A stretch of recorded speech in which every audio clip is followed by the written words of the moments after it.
umetan, etxe inguruan edo ikasgelan zaletu, esne hortzakauan bertso eskoletan hasi, eskolartekoetatik gazte sariketetara salto egin, eta hortik aurrera. Bertsolaria egiteko bidea halakoa izan dela uste dugu denok, baina beti ez da hala izaten. ABD podcastaren bigarren atal honetan, gai horri utziko diogu. B. Uste ez dugun arren, bertsolaritzara asko iristen dira, berandu.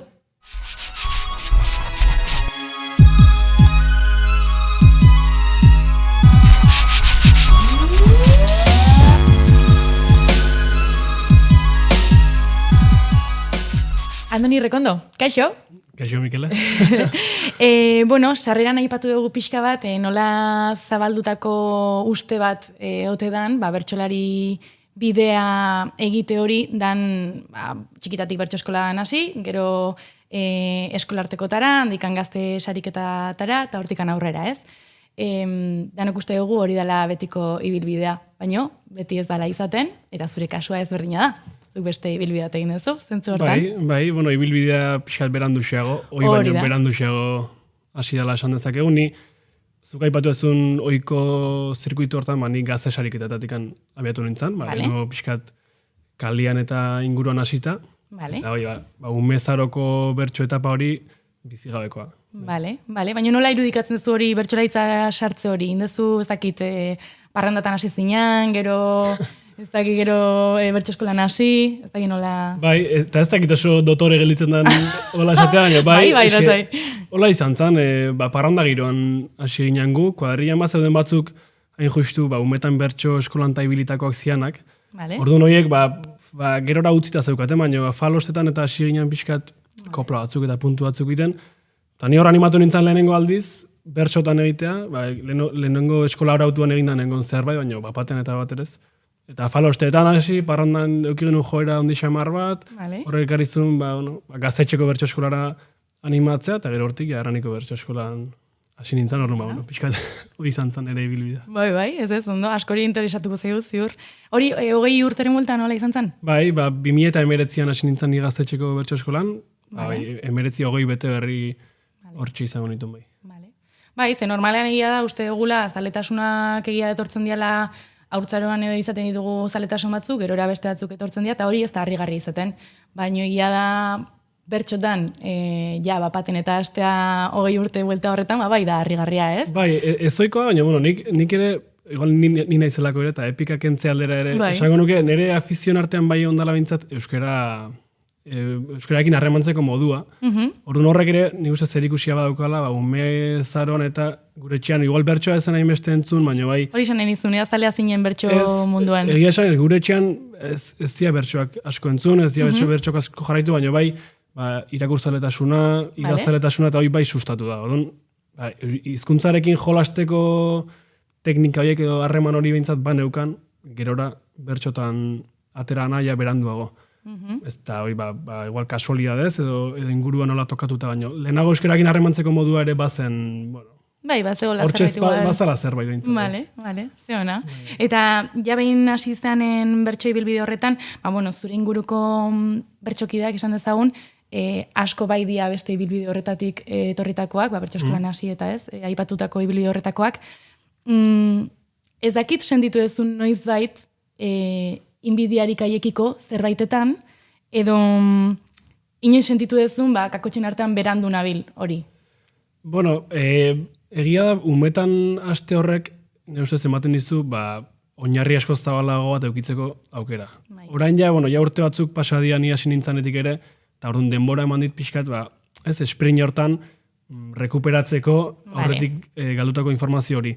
Baina egia, ni batez ere erraniko bertso eskolan hasi nintzanean, eta hor bai, Andoni Mujika, Iker Ormazabal, Iñan Martikorena, Ekaintolare Txipi, Libegoena, gauek guztiak bai oso umetan hasitakoak dira, eta oso asko edan dute bertso zaharretatik, asko edan dute doinutigitik, asko edan dute, eta horrek ematen dio oinarri bat, gero nik hasieran bai sumatzen una, hankamotz nebilela, referentzi jakitekotan, ez dakit liburu konsulta, ez dakit. Horrelako oinarri hori ez neukala. Baiekin elkartuta ere, azkenean giro hortan nire kutsatzen jo nintzen bizkenaka, eta esango nuke gaur egun, segura asko behai askoz gehiago jakin gaute eta oinarri zabalago eukiko dute, igual urte hauetan egin eman dit denbora ere, rekuperatzeko nolabait galdutako oinarri hori. Baina pixkat hori izango nuke, hasieran bai sumatu nula, umetan hartzen dian kontzeptu batzuk eta nik ene euskala barneratuta edo igual kontuan hartuta ere ez. Vale. Eta beste bilbide hori eukitazuk, haiekin konparatuta zerbait hobea ikusten duzu, zerbait alde honik ikusten duzu zentzu hortan? Bai, izango ditu alde hona ezagin, nik oso natural bizieten prozesu bat izan da, orduan.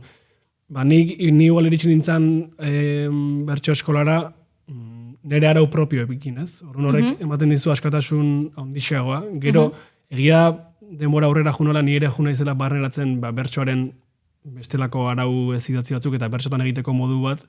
Baina hasieran bai sendeten nula, nola nik dena oso intuitiboki... Hori, igual presio gabe ez, igual batzuk ibilbide egiten dute hasieratik eta dute hau ez, hau ona iritsi naiz, orduan noain horrela egin bardet eta hau ere kontutan hartu bardet. Eta gero kontagio dian gauzatu, ez dakit, errima taldeak, nik adiz errima taldeak oso neurean euskan eta ez nekin kasu batzuen enun ez da errimatuko, baina oso intuitiboki eta kalian nire gauzika gauza izanik, igual olako gauzek ez euskala, gero tarteka ondo atozenak ere esan, ez da alde hona alde txarra, baizik. Bai, hori da. Igual nire ibilbidea bestelako izan da, neukan beste puntu batetikan ikusten nula bertsolaritza. Baina, ez dakit alde ontzat hartu. Vale. Gero adibidez,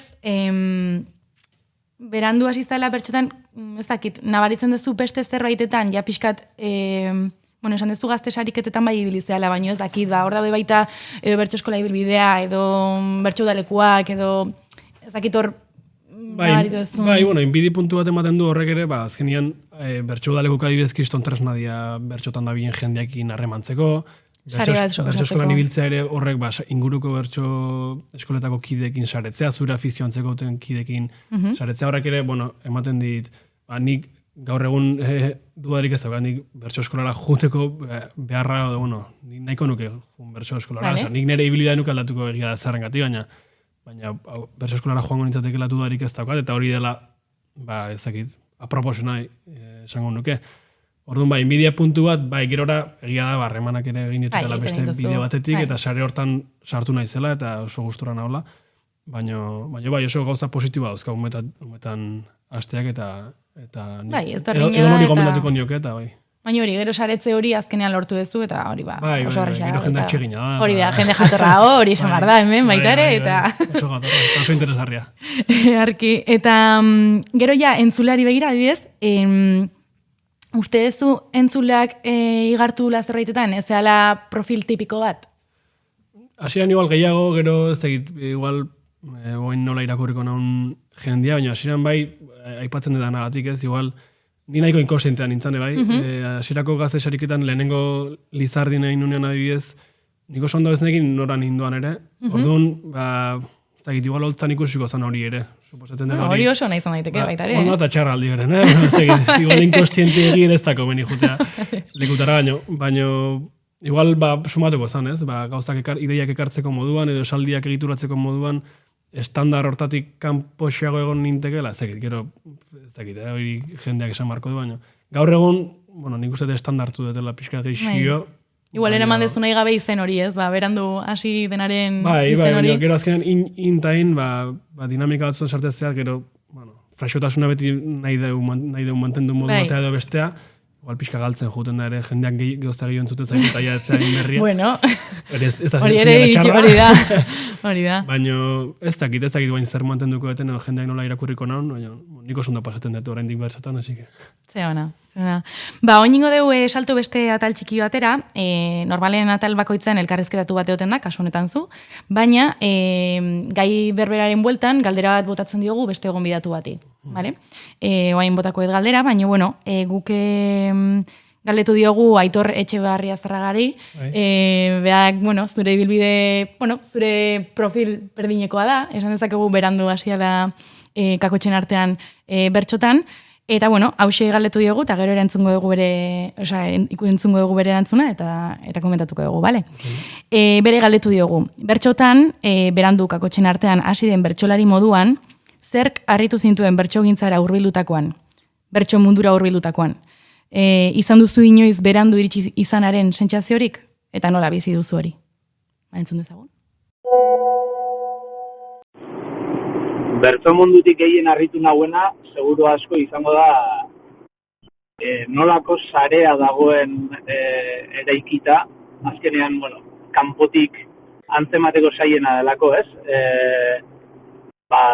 Adinkideak diren eta inkluso belaunaldi desberdinen arteko harremana nolako errotua dagoen eta ez duela inporta ze herritakoa zaren, suposatzen dut barnetegiak eta bertudalekuak eta eskolartekoak, gero gazte sariketak.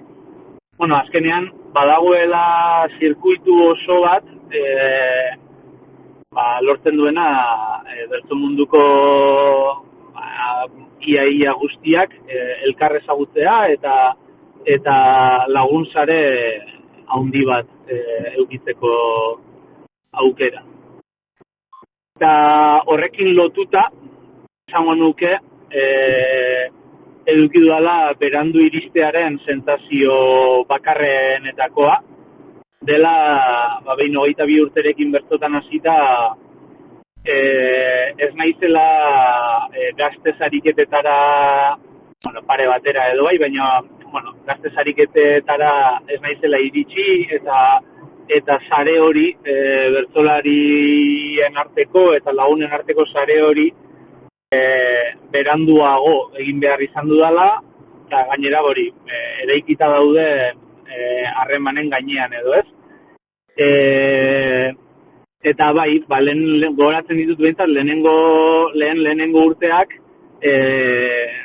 kanpotik bezala oraindik inbidiaz begiratzen dituela bertso eskolako kideek ze harreman zeukaten gainontzeko guztiekin. Zer duzu Andoni?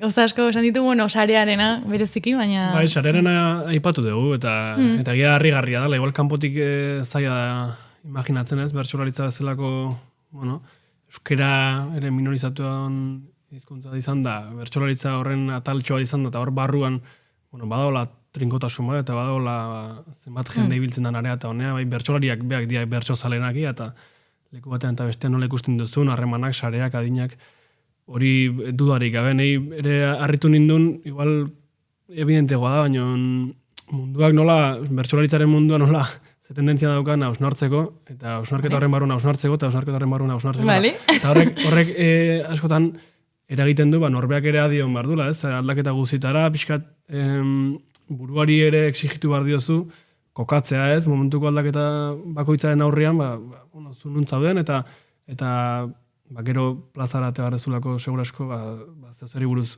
kantatzea horrek ere, oso interesgarri bihurtzen du mundu hau. Aitorrek aipatetzun ere, berak berandu iristeko sensazio hori, leheno aipatu dugu, ez?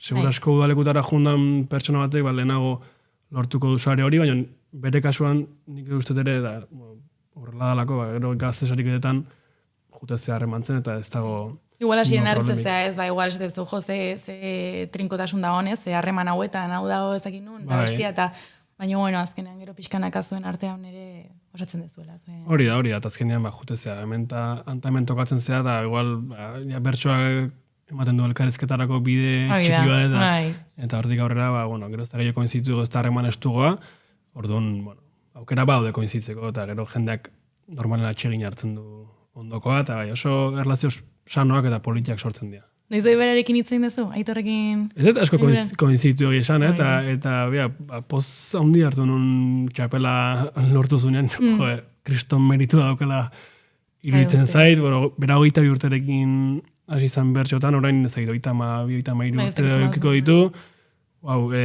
azkeneko txapeleketatik gainera esango nuke ontara, kriston saltoa egin dula, kriston lana sumatzen dela horratzean, eta lan horren atzean ere ilusioa dagoela ikusten da, eta gauza egiteko intentzio bat, behatziko puntuko bakarkakoiek, bertsolaren bila nola doan, puntuak erantzutean nola doan. Oso nahi ilusioa transmititzen dit, eta kasu honetan berandu hasitako bertsolari bada, horrek ez du esan nahi lanik egin ez zuenik. Baten du berandu hasi eta bat horrela ez lan handia Noski. ingo zuen, baina pozaren ematen du, txapela lortu izanak. Txapela aipatuta, berak bideo hori indu eta zu bera gora aipatzen zabiltza, baina zu ere oso ondo ibiliztea Gipuzkoako txapelketan. Finalera iritsi zinen, hau pasu. Bai, eskerrik asko. Eta ez dakit, txapelketaren ostean, ze klaro hor, jende askok hor ezautuko zintun. Ni horietako bat, uste, bai. Eta ez dakit harremana aldatu zaizun, bertsoarekiko harremana hortik aurrera. Ez dakit txapelketa hori.